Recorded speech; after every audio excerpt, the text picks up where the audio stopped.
Hello students, तो आज हम लोग डिस्कस करेंगे और स्टार्ट कर रहे हैं हमारी फोर्थ यूनिट के लिए सबसे पहले फर्स्ट टॉपिक है हमारा ड्यूलोंग एंड पेटिट लॉ, जिसके बारे में आज हम लोग डिस्कस करेंगे। ठीक है, तो ड्यूलोंग एंड पेटिट लॉ एक्चुअल में ये डील करता है किससे? स्पेसिफिक हीट ऑफ सॉलिड्स से। ठीक है, हमें पता है कि डिफरेंट सॉलिड्स के लिए जो स्पेसिफिक हीट होती है सॉलिड्स की सबके लिए डिफरेंट होती है। बट ड्यूलोंग एंड पेटिट ने आफ्टर ए लॉन्ग स्टडी क्या डिस्कशन निकाला, क्या कंक्लूजन निकाला और क्या कहा कि प्रोडक्ट की जाए अगर एटॉमिक वेट की और स्पेसिफिक हीट की, जिसे कि क्या कहा जाएगा? Atomic specific heat. Atomic weight और स्पेसिफिक हीट दोनों की अगर प्रोडक्ट की जाए और उसे नाम दिया गया एटॉमिक स्पेसिफिक हीट, तो ये जो एलिमेंट्स की, सब एलिमेंट्स की एटॉमिक स्पेसिफिक हीट होती है ये ऑलमोस्ट इक्वल होती है for most of the elements. जैसे कि उन्होंने 60 एलिमेंट्स को लिया, 60 सॉलिड एलिमेंट्स, तो देखा कि 5.38 से 6.93 कैलोरीज पर ग्राम तक जो एटॉमिक स्पेसिफिक हीट है वो लाई कर रही है। जबकि डायमंड और सिलिकॉन ऐसा नहीं है कि सबके लिए इस रेंज में लाई कर रही थी, बहुत सारे एटम्स के लिए, बहुत सारे सॉलिड्स के लिए डिफरेंट भी थी। जैसे कि डायमंड के लिए 1.46 है, सिलिकॉन के लिए है 4.95। इस तरह से डिफरेंट सॉलिड्स के लिए डिफरेंट भी थी, जो कि इस रेंज में लाई नहीं कर रहा था। इस रेंज में 60 एलिमेंट्स की एटॉमिक स्पेसिफिक हीट लाई की थी। ठीक है, तो अब उसके बाद डेरिवेशन करेंगे, मतलब हम लोग अब ड्यूलोंग एंड पेटिट लॉ के अंदर क्या कुछ है वो स्टडी करेंगे। तो इसके लिए डेरिवेशन करेंगे हम लोग क्लासिकल फिजिक्स से। ठीक है, तो स्टार्टिंग में जो ड्यूलोंग एंड पेटिट लॉ है ये बेटा ये डील करता है क्लासिकल फिजिक्स से, उसके बाद क्लासिकल से। ठीक है, उसके बाद एक आइंस्टाइन से भी डील करेगा, जो कि हम लोग आइंस्टाइन के लिए नेक्स्ट टाइम स्टडी करेंगे। आइंस्टाइन लॉ सबसे पहले हम लोग क्लासिकल फिजिक्स से ये डील कर रहा है, तो इसके बारे में स्टडी करेंगे। ये लिया जाता है कि जो सारे के सारे सॉलिड क्रिस्टल्स हैं, हमें पता है कि all of the solid crystals are made up of many number of atoms, है ना, जो कि एक दूसरे के साथ ज्वाइंट होते हैं एक पीरियोडिक मैनर में, पीरियोडिक एरे की फॉर्म में जो एक साथ ज्वाइंट होते हैं। एक सॉलिड के अंदर बहुत सारे एटम्स होते हैं, है ना। अगर क्लासिकल फिजिक्स क्या कहती है? क्लासिकल फिजिक्स कहती है कि जो ये एटम्स हैं सारे के सारे ये फ्रीली वाइब्रेट कर रहे हैं इनकी मीन पोजीशन के अराउंड। ठीक है, सारे के सारे एटम्स वाइब्रेट कर रहे हैं फ्रीली इनकी मीन पोजीशन के अराउंड, मतलब कि एक की वाइब्रेशंस दूसरे की वाइब्रेशंस को अफेक्ट नहीं कर रही। उसके बाद थर्मल एनर्जी की वजह से जो ये वाइब्रेशंस हैं हार्मोनिक ऑसिलेटर की टाइप की हैं और ये इक्विलिब्रियम पोजीशन के अराउंड है। ठीक है, तो इनके अंदर हार्मोनिक ऑसिलेटर्स की तरह वाइब्रेशन होगी जो कि इक्विलिब्रियम पोजीशन के अराउंड होगी। तो क्लासिकली ये सारी की सारी वाइब्रेशंस क्या है? इंडिपेंडेंट है, मतलब कि all of the vibrations of classical harmonic oscillator are independent from each other. और इंटरनल एनर्जी है ये इंक्रीज कर रही है, किसकी वजह से? क्योंकि वाइब्रेशनल एनर्जी इंक्रीज हो रही है। इंटरनल एनर्जी इंक्रीज होगी सिस्टम की जैसे जैसे वाइब्रेशंस हो रही हैं, और वाइब्रेशंस इंक्रीज कर रही है तो ऑब्वियसली हमें पता है कि सिस्टम की एनर्जी भी अफेक्ट होगी। तो जैसे जैसे वाइब्रेशंस इंक्रीज हो रही है ऐसे ऐसे इंटरनल एनर्जी इंक्रीज होगी। ठीक है, तो अब हीट कैपेसिटी की हम लोग बात करते हैं। हीट कैपेसिटी क्या होती है? Change in energy over temperature upon a temperature, है ना। तो CV को डिफाइन किया जाएगा dQ/dt upon a constant eight a constant volume. Okay, अब ये E क्या है? ये एनर्जी है सिस्टम की, एनर्जी इंटरनल एनर्जी से जिसे दिखाया गया है कर्ल E/कर्ल T। ये क्या रिप्रेजेंट कर रहा है? Specific heat of solid at a constant volume V। ठीक है, dQ is the amount of heat added to the system. Okay, and curl E क्या रिप्रेजेंट कर रहा है? Increase in internal energy of the system. dQ क्या represent कर रहा है? जो हीट एनर्जी एडेड की है हमने सिस्टम में। और कर्ल E ये क्या रिप्रेजेंट कर रहा है? कर्ल E ये increase in internal energy of the system. Okay बेटा, अब हम लोगों ने, क्योंकि हमें पता है कि जो ये वाइब्रेशंस होती हैं थर्मल एनर्जी की वजह से ये हार्मोनिक ऑसिलेटर की तरह हैं, तो वन डायमेंशनल हार्मोनिक ऑसिलेटर हम हर एक एटम को कंसीडर करके चलेंगे कि वन डायमेंशनल हार्मोनिक ऑसिलेटर को फॉलो कर रहा है वाइब्रेशंस। ओके, टोटल हमारे पास एक एटम के लिए हमें पता है कि 3 डायमेंशनल स्पेस होता है, तो हर एक एटम के लिए X Y Z along the 3 coordinates हम लोग इसकी पोजीशन को डिफाइन करते हैं। ठीक है, तो अगर सिस्टम के अंदर total n number of atoms हैं तो टोटल डायमेंशन क्या होगी सिस्टम की 3n होगी। 3n सिस्टम के लिए टोटल डायमेंशनल होगी ऑफ 1 डायमेंशनल हार्मोनिक ऑसिलेटर, मतलब कि 3n वाइब्रेटिंग मोड होंगे इस 1 डायमेंशनल हार्मोनिक ऑसिलेटर के लिए। हम लोग 1 डायमेंशनल हार्मोनिक ऑसिलेटर के लिए रिजल्ट निकाल लेंगे और उसे अगर 3n से मल्टीप्लाई कर देते हैं तो कंप्लीट सिस्टम के लिए रिजल्ट निकल जाएगा। ओके, अब 1 डायमेंशनल हार्मोनिक ऑसिलेटर के केस को जब हम डिस्कस करते हैं तो हम लेते हैं कि इसकी फ्रीक्वेंसी है ओमेगा नॉट।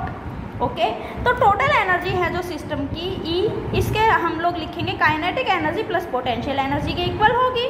काइनेटिक एनर्जी हमें पता है p²/2m है, पोटेंशियल एनर्जी फ्रीक्वेंसी का यूज करेंगे 12m omega square Q square.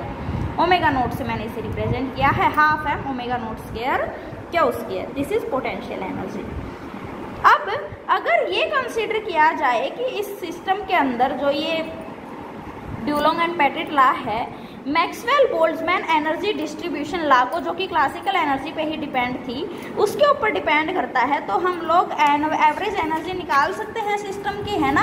MB law क्या था, इस तरह से था, एवरेज एनर्जी के लिए हमने ये एक्सप्रेशन पहले निकाला हुआ है। ओके, तो अब एवरेज एनर्जी ई की जगह हम लोग पुट कर देंगे kinetic energy plus potential energy की वैल्यू, जो जहाँ जहाँ भी ई है वहाँ वहाँ हम लोग p²/2m plus 12m omega square Q square put कर देंगे। एक्सपोनेंशियल में भी इसे पुट कर दिया जाएगा, डी ई की जगह भी यहाँ dp/dq आ जाएगा। ठीक है, यहाँ भी देखो ये पहले 0 to इन्फिनिटी इसका इंटीग्रेशन क्यों लिया गया है, क्योंकि एनर्जी को कंटिन्यूस फॉर्म में माना गया है क्लासिकल सिस्टम के अंदर। जब हमने टोटल एनर्जी निकाली थी सिस्टम की, तो एक बार याद करना है एमबी स्टैटिस्टिक्स में उसका 0 to इन्फिनिटी इंटीग्रेशन निकाला था, तो इसीलिए यहाँ भी लिया गया है। अब क्योंकि जो डी है ये पी और क्यू दोनों टर्म्स पे डिपेंड करता है, तो यहाँ डबल टाइम डायरेक्ट इंटीग्रेशन आ जाएगा, एक बार पी के कोरस्पॉन्डिंग और एक बार आ जाएगा क्यू के कोरस्पॉन्डिंग। ठीक है, तो अब इंटीग्रेशन p²/2m e⁻⁻⁻p²/2m, ये मैं क्या कर रही हूँ बेटा, मैं इसे मल्टीप्लाई कर रही हूँ अंदर, इस एक्सपोनेंशियल वाली टर्म को मैं अंदर मल्टीप्लाई कर रही हूँ इनके साथ। तो एक टर्म में तो क्या होगा, p²/2m के साथ ये कंप्लीट एक्सप्रेशन मल्टीप्लाई हो जाएगा, प्लस में क्या आ जाएगा, ये वाली टर्म कंप्लीट इस 12m omega square Q square वाली टर्म के साथ मल्टीप्लाई हो जाएगी, तो मेरे पास 2 ये एक्सप्रेशन आ जाएंगे। अब इस एक्सप्रेशन में मैं क्या करती हूँ, इस एक्सप्रेशन में p वाले टर्म्स को एक तरफ लिखती हूँ और q वाले टर्म्स को एक तरफ लिखती हूँ। तो p वाले टर्म्स को एक तरफ लिखने के बाद मेरे पास आया p²/2m e⁻⁻p²/2m kt dp। ठीक है, p वाले टर्म्स को एक साथ किया, q वाले टर्म ओनली ये बच गई, तो इसको मैंने इंटीग्रेशन में लिख दिया और यहाँ आ गया dq। ठीक है, अब उसके बाद सिमिलरली अब p की वाली टर्म एक तरफ आ गई और q वाली टर्म एक तरफ आ गई। अब देखो p वाले टर्म्स के साथ तो ऊपर क्या है, मल्टीप्लिकेशन में p² भी है, तो इसे तो हम लोग कैंसिल आउट कर नहीं सकते हैं, बट हाँ हम लोग इसे इजीली कैंसिल आउट कर सकते हैं, है ना। तो मैंने इन दोनों टर्म्स को क्या किया, कैंसिल आउट कर लिया। इन द सेम वे ये जो इधर वाला एक्सप्रेशन था, इधर वाले एक्सप्रेशन के लिए भी मैंने लिखा, ठीक है, e⁻⁻⁻ अब यहाँ से p वाली टर्म को एक तरफ ले लेती हूँ और q वाली टर्म्स को एक तरफ ले लेती हूँ, तो देखो मेरे पास क्यू स्क्वायर के साथ ये टर्म आ जाती है, p वाली टर्म्स अकेली हो जाती हैं इधर भी, तो न्यूमिनेटर एंड डिनोमिनेटर की इधर p वाली टर्म्स कैंसिल हो जाती हैं और इधर q वाली टर्म्स कैंसिल हो जाती हैं, और मेरे पास डायरेक्ट ये वाला स्टेप आता है इसको सोल्व आउट करने के बाद। इंटीग्रेशन में क्या है, p² e⁻⁻p²/2m kBt, यहाँ मैंने k का यूज़ किया है, जबकि बोल्ट्जमैन कांस्टेंट को kb से रिप्रेजेंट किया जाता है, तो आप लोग इसे प्लीज़ करेक्ट कर लेना, kb लिख लेना, kBt dp। ठीक है, और e⁻⁻⁻ 0 to इन्फिनिटी दिस। ठीक है, इन the same way this term हमारे पास ये क्या है, m ओमेगा स्क्वायर हाफ, मैंने बाहर कॉमन ले लिया क्योंकि ये कांस्टेंट है, और अंदर मेरे पास ये टर्म बच जाएगी। ठीक है बेटा, अब इसे मैं सॉल्व करूँगी, तो सॉल्व करने के लिए मैं y और x दो कंपोनेंट मान लेती हूँ। y स्क्वायर को मैं मान लेती हूँ कि वो p²/2m kt के इक्वल है, और x स्क्वायर है m omega not square q²/2 kt kBt। यहाँ k को kb से इसे रिप्लेस कर लेना। यहाँ से p² की वैल्यू क्या आ जाएगी, y² × 2m kt। In the same way q² की वैल्यू क्या आ जाएगी, 2 kt x² by m omega naught का स्क्वायर। ठीक है, अब यहाँ से dp dq की वैल्यू हम लोग निकाल लेंगे और इसे जस्ट ये जो टोटल एनर्जी के लिए हमारा ये वाला एक्सप्रेशन है, यहाँ p² और q² की वैल्यू हम लोग x² y² के कंपोनेंट्स के रूप में ऐसे पुट कर देंगे और हमारे पास ये एक्सप्रेशन आ जाएगा। ये यहाँ dp dq की जगह आया है, इसे मैं कैंसिल आउट कर दूँगी न्यूमरेटर डिनोमिनेटर में और मेरे पास क्या आ जाएगा, ये वाली टर्म आ जाएगी। ठीक है, अब हमें स्टैंडर्ड इंटीग्रल का भी पता है, ड्यू टू फोरियर ट्रांसफॉर्मेशन आप लोगों ने स्टडी कर ली है। तो यहाँ से जब हम इसे y² e⁻⁻ dy को सोल्व करेंगे तो यहाँ आ जाएगा √π/4 और जब ये ओनली e⁻⁻ dy होता है तो √π/2 आता है। इन दोनों वैल्यूज़ को हम लोग डायरेक्ट इस एक्सप्रेशन में पुट कर देंगे और आफ्टर पुटिंग द वैल्यूज़ हमारे पास टोटल एनर्जी की वैल्यू ये आ जाएगी बेटा kBT √π/4 π/2 और इधर भी ये आ जाएगी। इसको सोल्व आउट करने के बाद half kBT that is equal to kBT। अब इसके अंदर दो कंपोनेंट आए, हाफ kBT के। हमें पता है कि जो काइनेटिक एनर्जी है, ट्रांसलेशनल एनर्जी जो होती है एटम्स की, उसे हाफ kBT से रिप्रेजेंट किया जाता है और हार्मोनिक फोर्सेस की वजह से जो पार्शियली काइनेटिक एनर्जी है उसे भी हाफ kBT से रिप्रेजेंट किया गया है।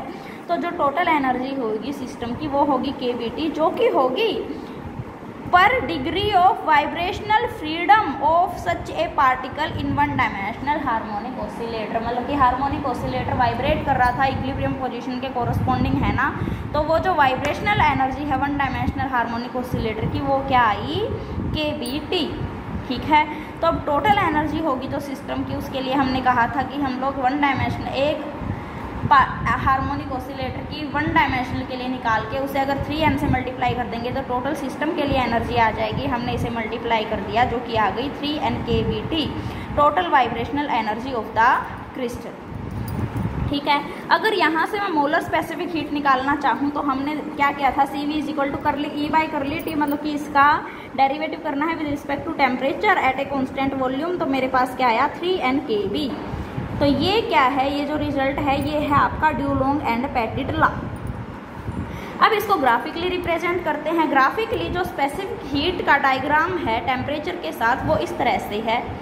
तो जो ये ड्यूलोंग एंड पेटिट लॉ है इसका तो रिजल्ट आया भाई टेम्परेचर इंडिपेंडेंट है स्पेसिफिक हीट, तो ये एट हायर टेम्परेचर तो इसको सेटिस्फाई कर रहा है, बट लो टेम्परेचर पे तो स्पेसिफिक हीट है जो ये शार्पली डिक्रीज कर रही है विद डिक्रीजिंग टेम्परेचर और 0 को अप्रोच कर रही है। तो लो टेम्परेचर पे जो ये ड्यूलोंग एंड पेटिट लॉ है ये स्पेसिफिक हीट को एक्सप्लेन नहीं कर पा रहा, this is only applicable for the higher temperature. तो इसीलिए अब ये इसकी कुछ यह क्या है, इसकी लिमिटेशन है। तो इस लिमिटेशन को दूर करने के लिए अब हम लोग क्वांटम स्टैटिस्टिक्स में जंप करेंगे, जहाँ पर कि हम लोग आइंस्टाइन मॉडल लेंगे और वहाँ हम लोग इस पर्टिकुलर लिमिटेशन को रिमूव करेंगे। वो हम लोग नेक्स्ट लेक्चर में करेंगे। अभी के लिए बस इतना ही। थैंक यू बच्चों, अगर कोई डाउट होगा तो हम लोग क्लास में डिस्कस कर लेंगे। ओके।